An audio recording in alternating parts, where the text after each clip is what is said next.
In the general election, the blue tide of Tory gains lapped up to the borders of Hartlepool, but didn't cross them. It couldn't happen here, some said. Labour since the seat was created. But will it stay that way? All my life I've been Labour. Never vote for anyone else. Even in the last election? In the last election I did. But this time you're wavering? Yeah, I certainly am. I'm going to vote Tory. Is that the first time for you? Yes. So you didn't even in the general election vote for Boris No. Johnson, but this time you are? Yeah. Would you normally be Labour? Normally, yeah. But this time you're not sure? Not sure this time. Hello YouTube, it's Road Dog Does Politics again, back with another video. Today's video is sort of going to be talking about the upcoming elections, and in one particular case there is a by-election happening in Hartlepool. Now this was brought up on the Channel 4 news yesterday, I think.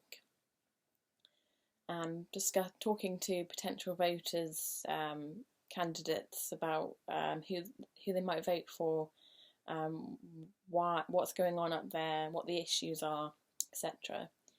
And to be honest, when I first watched this report by Gary Gibbon, who is one of the main journalist presenters on Channel 4 News, I was just fuming with rage. I don't usually like watching Vox Pops during political campaign election periods because, to be honest, they don't really, they're not very expansive. They don't really go a long way in explaining people's perspectives and go into detail about policies and why people might want to vote certain ways. It's all very blunt and short, and I to be honest, I might put this little report on the front of this video. I may or may not, depending on if I can. But it was basically Tory win in Hartlepool would send shockwaves through Labour, saying that if the Conservative Party end up taking Hartlepool's Labour seat, which I think is a marginal now, then it would be, it would make a massive difference in, the makeup of Parliament and give Conservatives a bigger majority, basically, which is bad news for Labour and bad news for Keir Starmer, who I personally think is doing a terrible and woeful job of holding the government to account currently, which they need to be doing. But the reason why I was just fuming at this video is because the title of this video suggests that these red wall seats, these pre-red wall seats, Labour constituencies, just seem to matter a great deal more than safe seats, safe constituencies, mine being one of them. And I get endlessly frustrated that people and news outlets seem to spend so much time focusing on these particular areas, predominantly in the north. And I understand why. I understand the reasons why, because Labour lost a lot of seats in the last election that were traditionally Labour to their core, and a lot of them went to the Tories because of Brexit.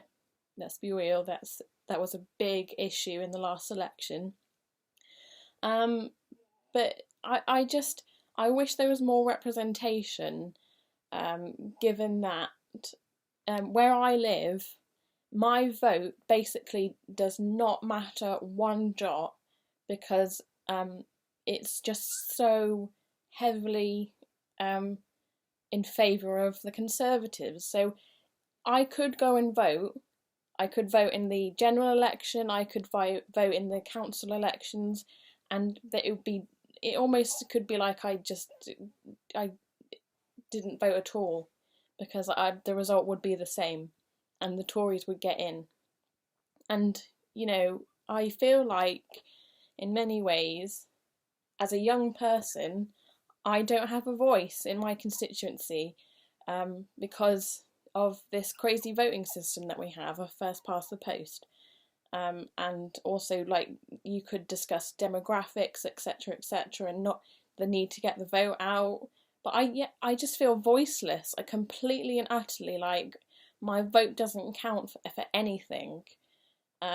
Because, you know, all these, let's face it, older people go out and vote, and me as a young person also goes out to vote, and it means sweet FA compared to these people in the northern counties and towns and cities who seem to their vote seems to matter a hell of a lot more and have more difference in the makeup of Parliament and Westminster. I don't think that's fair. I don't know about you, but I wish that they would stop focusing so much on these marginal places. And I know why it's important, but they just keep going to the same people. These, I'm gonna say it, white, old, retired people who will just say that, oh, I am usually a Labour voter, but now I'm probably maybe going to vote Tory. And the journalist just does not even engage and ask why that is. Please tell me more about why you want to switch your vote. Please, I want to know, why do you want to switch your vote? Because it will really have an impact on, you know, the whole country and everybody else who is voting. Because at the moment it just seems like your votes seem to matter so much more than a lot of other people's votes elsewhere. In, you know, say for example, Conservative safe seats, where you could have like everybody else voting for a different party other than the Conservatives, and the Conservatives still getting a majority. That isn't fair. That isn't fair, in my opinion. And I just think that you need to, like, delve into this ignorance, because these people will just say, oh, I think I'm going to vote for Boris Johnson. Why? Tell me why.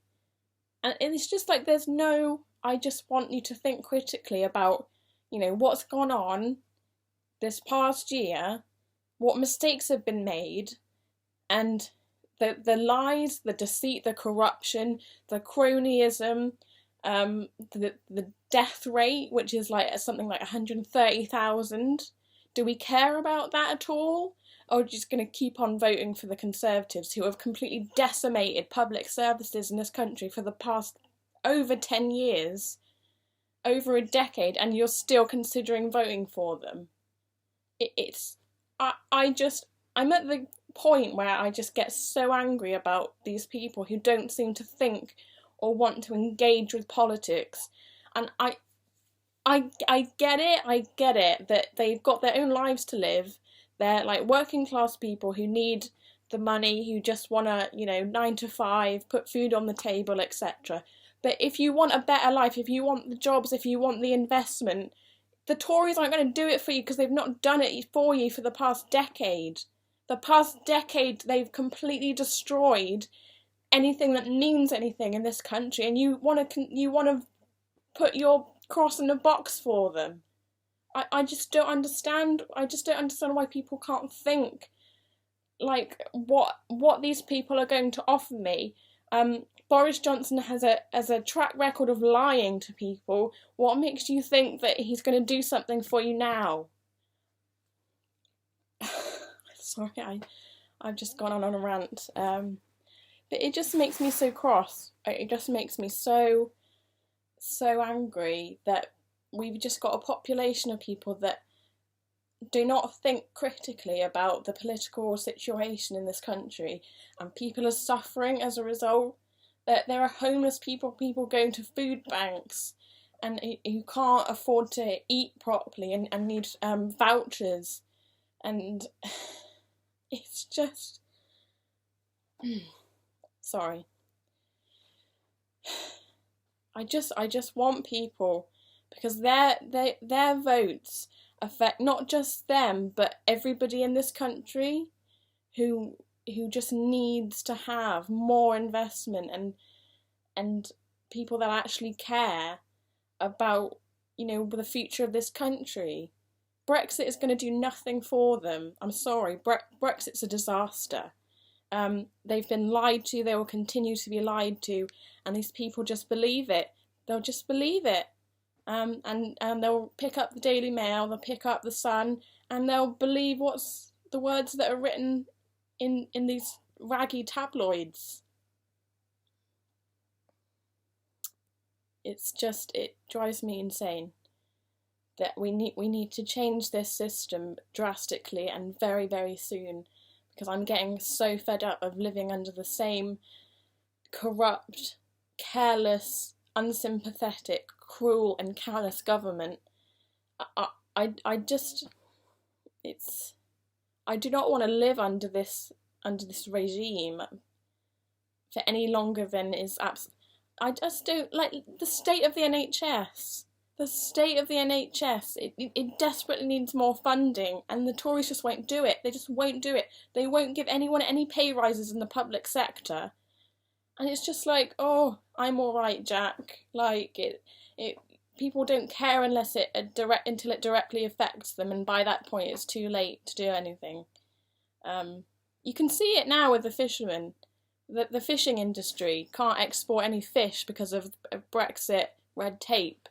And they're all like, oh, I wish I hadn't voted for Brexit. You think people told you that, but you decided it was Project Fear. But you believed it anyway.